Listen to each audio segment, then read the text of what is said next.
Hello guys, welcome back to my channel. तो आज हम पढ़ेंगे SKMU यूजी सेमेस्टर 3 सेशन है 24-28 सेक पेपर स्पोकन इंग्लिश का most important MCQ question answer.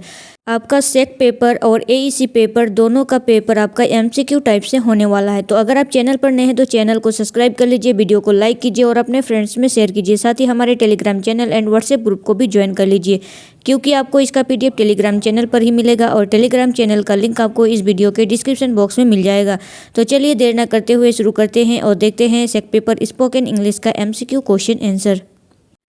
आज हम पढ़ेंगे SKMU सेमेस्टर 3 24-28 के स्टूडेंट के लिए सेक पेपर स्पोकन इंग्लिश का MCQ question answer. Question number 1 है, कम्युनिकेशन मीन्स संचार का अर्थ क्या है? Writing only, exchange of information and ideas, reading only, listening only. तो इसका राइट आंसर होगा संचार का अर्थ होता है exchange of information and ideas. इसका right answer option number B. Communication का मीन्स होता है एक्सचेंज करना, इंफॉर्मेशन एंड आइडियाज़ को एक्सचेंज करना। क्वेश्चन नंबर 2 है, the first step in the communication process is. संचार प्रक्रिया का पहला चरण क्या है? सेंडर, एनकोडिंग, रिसीवर या फीडबैक। तो इसका राइट आंसर है option number A, sender. The first step in the communication process is sender. Question number 3 है, which of the following is not one of the 7 Cs effective communication. इनमें से कौन सा प्रभावी संचार के 7 Cs में से नहीं है? तो 7 Cs में क्लियरिटी, कॉर्टेसी, क्रिएटिविटी, कंप्लीटनेस। तो इनमें से कौन सा होगा? क्रिएटिविटी। 7 Cs का हिस्सा ये नहीं है। क्वेश्चन नंबर 4 है, which C of communication means the message should be easy to understand. Communication का कौन सा C यह बताता है कि मैसेज समझने में आसान होना चाहिए? Clarity, courtesy, concreteness, consideration. तो इसका राइट आंसर है option number A, clarity. Communication में कौन सा C बताता है कि मैसेज समझने में आसान होना चाहिए? क्लियरिटी। क्वेश्चन नंबर 5 है, which barrier to communication is caused by poor internet connection of faulty equipment. खराब इंटरनेट कनेक्शन या खराब उपकरणों के कारण संचार में कौन सी बाधा आती है? तो कौन सी बाधा आती है? टेक्निकल बैरियर, टेक्निकल प्रॉब्लम आ जाता है। क्वेश्चन नंबर 6 है, fear anxiety and lack of confidence are example of. डर, चिंता और आत्मविश्वास की कमी किसके उदाहरण हैं? टेक्निकल बैरियर्स के, लैंग्वेज बैरियर्स के, साइकोलॉजिकल बैरियर्स के या फिजिकल बैरियर्स के। तो इसका राइट आंसर है option number C, psychological barriers के हैं। डर, चिंता और आत्मविश्वास इसके उदाहरण हैं साइकोलॉजिकल बैरियर्स के। क्वेश्चन नंबर 7 है, which of the following is one of the 7 Cs effective communication. इनमें से कौन सा प्रभावी संचार के 7 में से है? कौन सा है? तो क्लियरिटी है। क्लियरिटी, स्पष्टता। क्वेश्चन नंबर 8 है, the response given by the receiver to the sender is called. प्राप्तकर्ता द्वारा भेजने वाले को दिए गए उत्तर को क्या कहते हैं? तो इसको कहते हैं फीडबैक। एनकोडिंग, मैसेज, फीडबैक या चैनल। तो क्या कहते हैं? फीडबैक। क्वेश्चन नंबर 9 है, which of the following is an example of language barrier. इनमें से कौन सा भाषा संबंधी बाधा का उदाहरण है? Poor vocabulary, faulty microphone, luck of confidence, network failure. तो इसका राइट आंसर है ऑप्शन नंबर ए, पुअर वोकेबलरी। इनमें से कौन सा भाषा संबंधी बाधा का उदाहरण है? Poor vocabulary. क्वेश्चन नंबर 10 है, communication is considered successful when. संचार को सफल तब माना जाता है जब क्या होता है? The sender send the message, sender send करता है मैसेज को। The receiver understand the message and provide feedback. The message is written correctly, the message is spoken loudly. तो इसका राइट आंसर है option number B, the receiver understand the message and provide feedback. जब receiver समझता है message को और feedback देता है। क्वेश्चन नंबर 11 है, विच प्रीफिक्स मीन नॉट। किस उपशब्द का अर्थ नहीं होता है? री, अन, प्री या ओवर। तो क्या होता है? अन का होता है। अननेसेसरी, अनसक्सेसफुल ऐसे कहा जाता है, जो नहीं होता। सक्सेसफुल मतलब सक्सेसफुल है, और नहीं को जब बोलेंगे तो अनसक्सेसफुल कहा जाता है, तो वैसे ही होता है। नहीं का अर्थ होता है अन। क्वेश्चन नंबर 12 है which suffix is commonly use to from a noun. संज्ञा बनाने के लिए आमतौर पर किस प्रत्यय का उपयोग किया जाता है? नेस, ing, लास्ट में मतलब लगता है ed, ली। तो इसका राइट आंसर है नेस। क्लाउडनेस, हैप्पीनेस, तो ये नाउन बनाने के लिए किया जाता है प्रत्यय का उपयोग। क्वेश्चन नंबर 13 है the synonym of happy is. Synonym का मतलब होता है सिमिलर वर्ड। हैप्पी को और हम क्या कहते हैं? सैड। सैड मतलब तो दुखी होता है। एंग्री मतलब तो गुस्सा होता है। वीक मतलब कमजोर होता है। तो क्या होगा? जॉयफुल। जॉयफुल मतलब भी खुशी होता है, और हैप्पी मतलब भी खुशी होता है। The synonym of happy is joyful.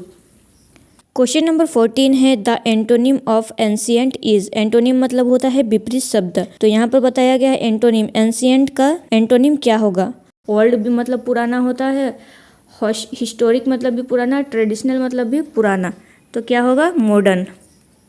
इसका right answer the antonym of ancient का आंसर होगा मॉडर्न।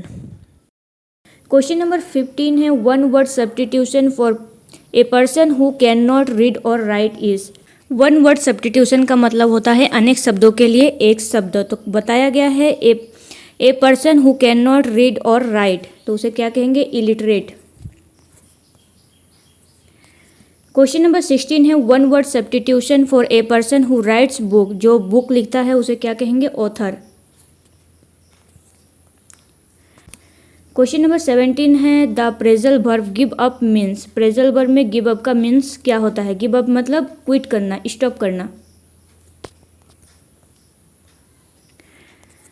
क्वेश्चन नंबर 18 है the phrasal verb look after means. Phrasal verb में लुक आफ्टर का मीन्स क्या होता है? Take, ignore, take care of, search for, call someone. तो इसका राइट आंसर है option number B, take care of. क्वेश्चन नंबर 19 है the idiom is a piece of cake. Idiom मतलब होता है मुहावरा। तो ए पीस ऑफ केक मतलब बहुत ही आसान। तो क्या होगा? एन ईजी टास्क, बहुत ही ईजी काम। क्वेश्चन नंबर 20 है the idiom once in a blue moon means क्या है? Once in a blue moon का मतलब क्या है? Every day, very often, very rarely, at midnight. तो इसका राइट आंसर है option number C, very rarely. Once in a blue moon का मतलब है वेरी रेयरली। क्वेश्चन नंबर 21 है interpersonal communication take place between. पारंपरिक संचार किनके बीच होता है? One person and a computer, एक आदमी और कंप्यूटर के बीच। टू और मोर पीपल, दो से ज़्यादा लोगों के बीच। सी है a person and A machine only, animals only. तो इसका राइट आंसर क्या है? दो से अधिक लोगों के बीच, टू और मोर पीपल। क्वेश्चन नंबर 22 है which of the following is an example of interpersonal communication. इनमें से कौन सा इंटरपर्सनल मतलब आपसी बातचीत का उदाहरण है?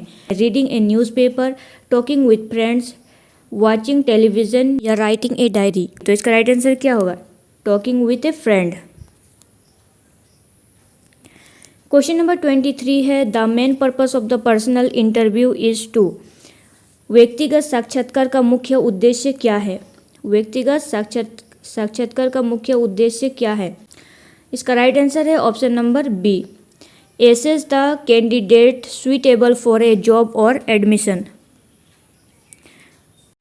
क्वेश्चन नंबर 24 है in a personal interview the candidate should. व्यक्तिगत साक्षात्कार में उम्मीदवार को निम्नलिखित बातें आवश्यक होनी चाहिए। कैसी बातें? Be rude, be confident and polite, avoid eye contact, completely interrupt the interviewer. तो इसका राइट आंसर होगा option number B confident and polite. Confident और पोलाइट के साथ आपको किसी भी उम्मीदवार से बात करनी चाहिए। क्वेश्चन नंबर 25 है group discussion GD is mainly conduct to access. Option A है सिंगिंग एबिलिटी, ऑप्शन बी है communication, the team work skill, option C है ड्राइंग स्किल, ऑप्शन सी है कुकिंग स्किल। तो इसका राइट आंसर होगा option number B, communication and team work skill. Group discussion में क्या होता है? कम्युनिकेशन होता है, बातचीत होता है, और टीम के साथ होता है।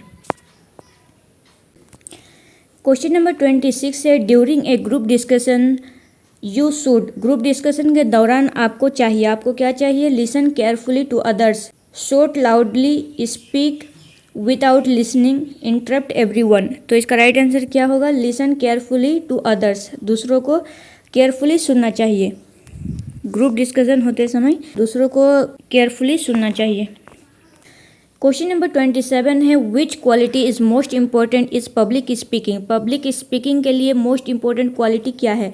Clear communication, speak very fast, मतलब कि बहुत तेज तेज बोलना, स्पीकिंग विदाउट प्रिपरेशन, बिना पढ़ के बोलना, इग्नोरिंग द ऑडियंस, ऑडियंस को इग्नोर करके कुछ भी बक देना। तो इसका राइट आंसर क्या होगा? Option number A, clear communication. Question number 28 है, a good presentation should be. एक अच्छी प्रेजेंटेशन कैसी होनी चाहिए? Well organize and clear, well होना अच्छा होना चाहिए, ऑर्गेनाइज एंड क्लियर होना चाहिए। क्वेश्चन नंबर 29 है, eye contact during a presentation help to. Eye contact during presentation help to, presentation में आई कॉन्टैक्ट क्या हेल्प करता है? ऑप्शन ए है, build confidence and connect with the audience, confidence को build करता है और ऑडियंस के साथ जोड़ता है।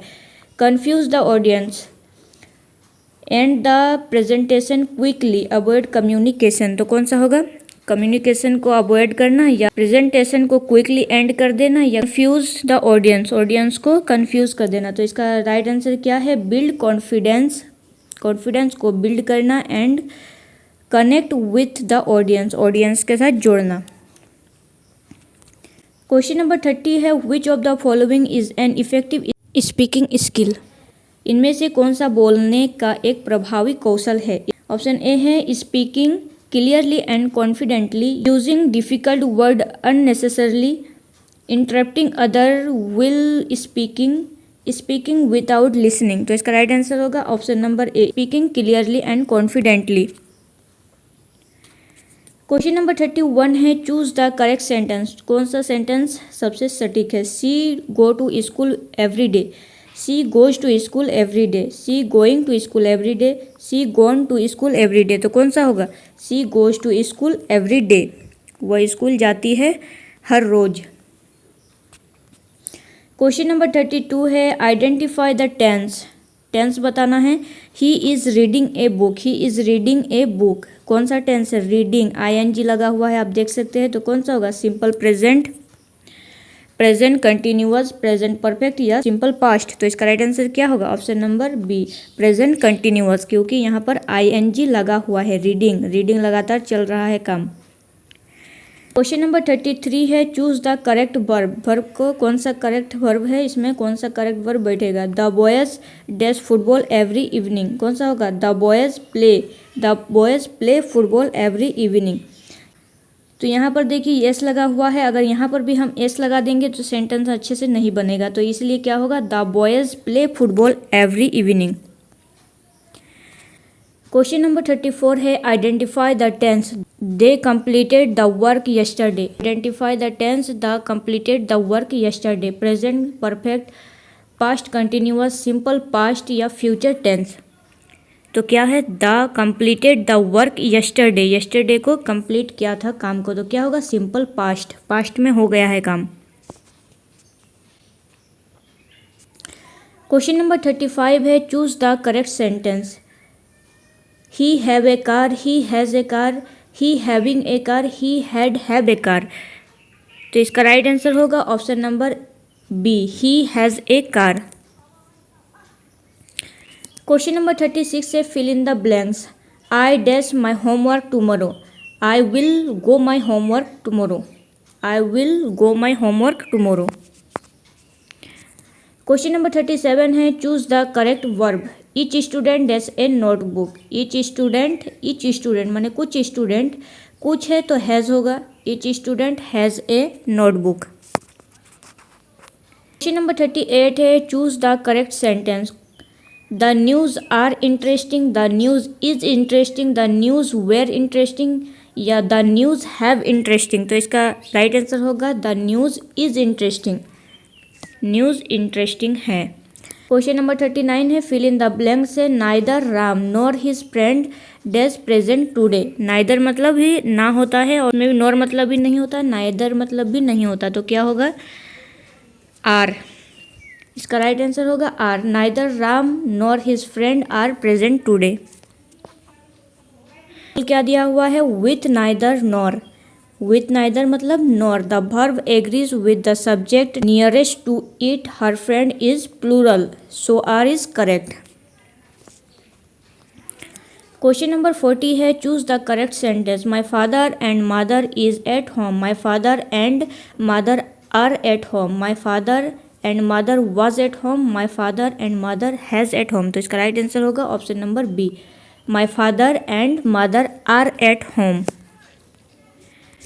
क्वेश्चन नंबर 41 है change into passive voice. Change करना है पैसिव वॉइस में, तो ये वाला दिया हुआ है एक्टिव वॉइस, उसको हमको पैसिव वॉइस बनाना है। The teacher teach English. The teacher teach English. English taught by the teacher. English is taught by the teacher. English was taught by the teacher. English has taught by the teacher. तो इसका right answer क्या होगा option number B, English is taught by the teacher. Teach का second form है taught. Question number 42 है choose the correct passive voice. They completed the work. They completed the work. The work is completed by them. The work is नहीं होगा, completed the work. दे दिया हुआ है, completed दिया हुआ है, तो क्या होगा the work was completed by them. Question number 43 है चेंज इनटू एक्टिव वॉइस। इसको एक्टिव वॉइस में बदलना है। ये पैसिव वॉइस दिया हुआ है और इसको एक्टिव वॉइस बदलना है। The letter was written by Riya. Answer क्या होगा Riya wrote the letter. Riya wrote the letter. The letter was written by Riya. Question number 44 है which sentence is in active voice. कौन सा एक्टिव वॉइस है। The food was cooked by my mother. My mother cooked the food. The food is being cooked. The food has been cooked. इसका right answer होगा option number B, my mother cooked the food. Question number 45 है which helping verb is commonly use. कौन सा helping verb commonly use होता है passive voice में present simple tense में। तो प्रेजेंट सिंपल टेंस में तो इज एम आर ही यूज होता है, is am are. Question number 46 है which of the following help improve English pronunciation. English का प्रोनाउंसिएशन को इम्प्रूव करने के लिए क्या जरूरी है। Listening a native speakers and regular practice. Speaking very fast. Ignoring pronunciation. Memorize grammar rule only. तो इसका राइट आंसर क्या होगा, क्या जरूरी होता है इम्प्रूव करने के लिए इंग्लिश को। Listening to native speaker and regular practice से हम इंग्लिश को इम्प्रूव कर सकते हैं। क्वेश्चन नंबर 47 है which is important for correct English pronunciation. सही अंग्रेजी उच्चारण के लिए क्या जरूरी है। ऑप्शन ए है stress and intonation. Option B है राइटिंग स्पीड। ऑप्शन सी है हैंड राइटिंग। ऑप्शन डी है पंचुएशन ओनली। तो इसका राइट आंसर है स्ट्रेस एंड इंटोनेशन। सही उच्चारण के लिए जरूरी होता है stress and intonation. Question number 48 है which activity is most useful for improving pronunciation. उच्चारण सुधारने के लिए कौन सी गतिविधि सबसे उपयोगी है। Reading allowed regularly. Reading allowed regularly. Regularly आप अगर रीडिंग करेंगे तो आपका उच्चारण सही हो जाता है। क्वेश्चन नंबर 49 है which of the following improve speaking and pronunciation. इनमें से क्या बोलने और उच्चारण को बेहतर बनाता है। Daily listening and speaking practice. Daily listening and speaking practice से हमारा इंग्लिश उच्चारण भी अच्छा हो जाएगा और हम बोलना भी सीख जाते हैं। क्वेश्चन नंबर 50 है which of the following is the best technique to improve English pronunciation. अंग्रेजी उच्चारण को बेहतर बनाने के लिए इनमें से कौन सा सबसे अच्छा तरीका है।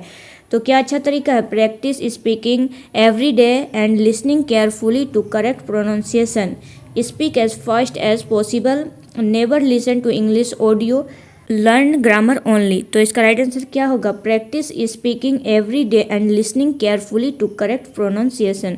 तो ये कुछ मोस्ट इंपॉर्टेंट 50 क्वेश्चन दिया है मैंने सारे यूनिट को मिलाकर। तो अगर आपको वीडियो अच्छा लगा हो तो चैनल को सब्सक्राइब कीजिए, वीडियो को लाइक कीजिए और अपने फ्रेंड्स में शेयर कीजिए। तो चलिए मिलते हैं नेक्स्ट वीडियो में, तब तक के लिए थैंक यू।